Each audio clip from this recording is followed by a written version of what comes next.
നമസ്കാരം. വാർത്തകളുടെ പേരിൽ ബ്ലാക്ക് മെയിലിംഗ് നടത്തുന്നതിന് ഓപ്പറേഷൻ തുഫാൻ വേണമെന്ന് കോം ഇന്ത്യ സംഘടന. നമുക്കൊക്കെ അറിയാം, നമ്മുടെ നാട്ടിൽ വ്യാപകമായ രീതിയിലാണ് ഈ ഓൺലൈൻ മീഡിയ എന്ന് പറഞ്ഞുകൊണ്ട് ഓരോ വ്യക്തികൾ വന്നിരിക്കുന്നത്. അവർ മാധ്യമപ്രവർത്തനമാണെന്ന് പറയുന്നു.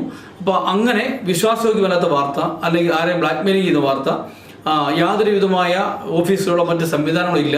അങ്ങനെ വ്യാപകമായി എവിടെ നോക്കിയാലും ഓൺലൈൻ മീഡിയയാണ്. ഇത്തരം സ്ഥാപനങ്ങൾ ഔദ്യോഗികമായി പ്രവർത്തിക്കുന്ന സ്ഥാപനങ്ങൾക്ക് പോലും ഭീഷണിയാണ്. കേരളത്തിൽ ഔദ്യോഗികമായി കേന്ദ്ര സർക്കാരിൻ്റെ കീഴിൽ പ്രവർത്തിക്കുന്ന കുറച്ച് സ്ഥാപനങ്ങൾ മാത്രമേ ഉള്ളൂ.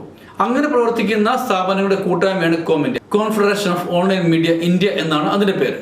അപ്പോൾ ആ ഒരു സംഘടനയിൽ പത്തനംതിട്ട ജില്ലയിൽ നിന്നും മെട്രോ ടി.വി അംഗമാണ്. ഇങ്ങനെ പ്രവർത്തിക്കുന്നവർക്ക് സർക്കാരിൻ്റെ എല്ലാ മാനദണ്ഡങ്ങളും പാലിച്ചേ പറ്റുകയുള്ളൂ.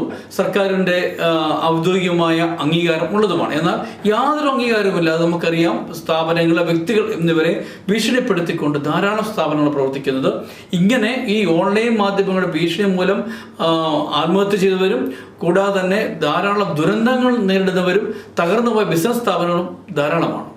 പലപ്പോഴും ഹൈക്കോടതി പോലും പറഞ്ഞിട്ടുണ്ട്, ഈ ഓൺലൈൻ മാധ്യമങ്ങൾക്ക് നിയന്ത്രണം ഏർപ്പെടുത്തണം, ഇവർക്കൊരു മാർഗനിർദ്ദേശം വേണമെന്ന് പറഞ്ഞിട്ടുണ്ട്.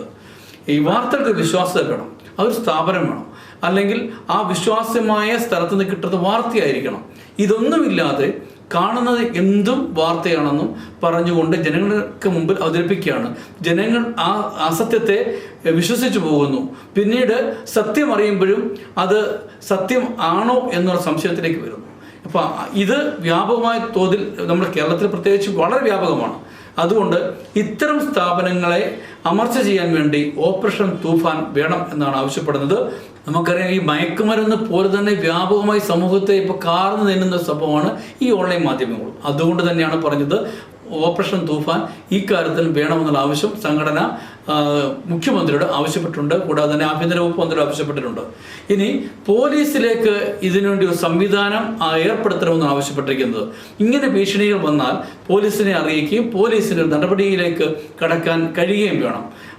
അങ്ങനെ ഒരു നടപടിയിലേക്കും സംസ്ഥാന സർക്കാർ ഇനി കടക്കണമെന്ന് ഈ സംഘടന ആവശ്യപ്പെടുന്നുണ്ട്. എന്തിനാന്ന് ചോദിച്ചാൽ, ഈ അംഗീകാരത്തോട് പ്രവർത്തിക്കുന്ന സ്ഥാപനങ്ങൾക്ക് പോലും അവമതിപ്പുളവാക്കുന്ന രീതിയിലാണ് ഈ ഓൺലൈൻ മാധ്യമങ്ങൾ എന്ന പേരിൽ ചിലർ പ്രവർത്തിക്കുന്നത്. അത് ഇനി ഉണ്ടാകാൻ പാടില്ല. ജനങ്ങൾക്ക് വിശ്വാസമായ വാർത്തകൾ കൊടുക്കണം. കൂടാതെ തന്നെ നമുക്കറിയാം, സമൂഹത്തിൽ മതസ്പർദ്ധ ഉണ്ടാക്കുന്നു, രാഷ്ട്രീയ വൈരം ഉണ്ടാക്കുന്നു, ഇല്ലാത്ത വാർത്തകൾ പടച്ചുവിടുന്നു, അശ്ലീലമായ വീഡിയോകൾ റീച്ചിന് വേണ്ടി അല്ലെങ്കിൽ യൂട്യൂബിൽ നിന്നും ഫേസ്ബുക്കിൽ നിന്നും പണം കിട്ടാൻ വേണ്ടി ഇല്ലാത്ത വാർത്തകൾ സൃഷ്ടിക്കുന്നു. ഇതൊക്കെ ഈ പണത്തിന് വേണ്ടി ഉള്ളതാണ്. ഇത് ജനത്തിന് മുമ്പിൽ വിശ്വാസത്തോടുകൂടി ഒരു വാർത്ത കൊടുക്കുക എന്നുള്ള ലക്ഷ്യമല്ല. അത് ഉണ്ടാകാൻ വേണ്ടിയാണ് ഈ സംഘടന ഇപ്പോൾ ആവശ്യപ്പെട്ടിരിക്കുന്നത്. ഓപ്പറേഷൻ തൂഫാൻ പോലെ തന്നെ ഓൺലൈൻ മീഡിയ രംഗത്തും ഒരു ഓപ്പറേഷൻ തൂഫാൻ നടപ്പിലാക്കണം എന്ന് പറയുന്നത്. കൊച്ചിയിൽ ചേർന്ന വാർഷിക മീറ്റിംഗിലായിരുന്നു ഈ തീരുമാനം. സംസ്ഥാനത്ത് മുൻനിരയിൽ പ്രവർത്തിക്കുന്ന കുറേയേറെ ഓൺലൈൻ മാധ്യമ കൂട്ടായ്മയാണ് കോം ഇന്ത്യ എന്ന് പറയുന്ന സംഘടന. അതിൽ പത്തനംതിട്ടയിൽ നിന്നും മെട്രോ ടി.വി അംഗമാണ്. കേരളത്തിൽ അംഗീകാരമുള്ള ഒരു സംഘടന മാത്രമേ കോം ഇന്ത്യ മാത്രമേ ഉള്ളൂ. രാജ്യത്ത് 2 സംഘടനയ്ക്കാണ് അംഗീകാരം കിട്ടിയിട്ടുള്ളത്. അതിലൊന്നാണ് കോം ഇന്ത്യ. ഈ സ്വകാര്യ സ്ഥാപനങ്ങളെ, വ്യക്തികളെ, ബിസിനസ്സുകാരെ ഉൾപ്പെടെയുള്ളവരിൽ നിന്ന് ലക്ഷങ്ങളാണ് ഇവർ തട്ടിയെടുത്തിട്ടുള്ളത്. അത്തരം പരാതികൾ പോലീസിൽ വ്യാപകമായിട്ടുണ്ട്. ഇത് അന്വേഷിക്കാൻ പറ്റാത്ത പോലുള്ള പരാതികളാണ് വന്നിട്ടുള്ളത്. അതുകൊണ്ടാണ് ഇത്തരം ഒരു നടപടി വേണമെന്ന് സംഘടന ഇപ്പോൾ ആവശ്യപ്പെടുന്നത്. കൊച്ചിയിൽ കൂടിയ വാർഷിക യോഗത്തിൽ വൈസ് പ്രസിഡന്റ് കുഞ്ഞിക്കണ്ണൻ മുട്ടത്താണ് അധ്യക്ഷത വഹിച്ചത്. കോം ഇന്ത്യയുടെ പുതിയ പ്രസിഡന്റായി സത്യം ഓൺലൈനിന്റെ എഡിറ്റർ വിൻസെന്റ് നെല്ലിക്കുന്നിലിനെ തെരഞ്ഞെടുത്തു. മലയാളി വാർത്തയുടെ എഡിറ്റർ സോയ്മോൻ മാത്യു ആണ് ജനറൽ സെക്രട്ടറി. ട്രൂ വിഷന്റെ ന്യൂസ് എഡിറ്റർ കെ ശ്രീധർ ട്രഷററായി തെരഞ്ഞെടുക്കപ്പെട്ടു.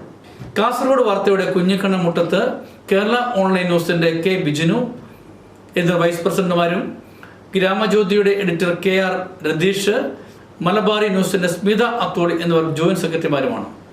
മറുനാടൻ മലയാളിയുടെ ഷായസ് കറിയ, വൺ ഇന്ത്യയുടെ PR വന്ദന, സൗത്ത് ലൈവിന്റെ സാജു കുര്യൻ, കെ വാർത്തയുടെ അബ്ദുൽ മുജീബ്, എക്സ്പ്രസ് കേരളയുടെ K ഷാജി, വൈഗ ന്യൂസിന്റെ അജയ് മുത്താന, ഈ വാർത്തയുടെ അല്ലമീൻ, മലബാർ ന്യൂസിന്റെ ഇസാഖ് ഈശ്വരമംഗലം എന്നിവർ എക്സിക്യൂട്ടീവ് കമ്മിറ്റി അംഗങ്ങളുമാണ്.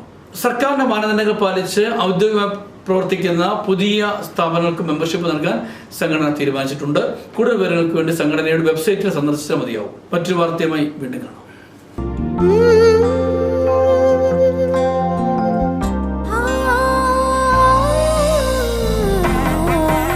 പുതുമയുടെ സുവർണ സ്പർശവും ഒരു നൂറ്റാണ്ടിന്റെ വിശ്വാസവുമായി ഭീമ പത്തനംതിട്ട.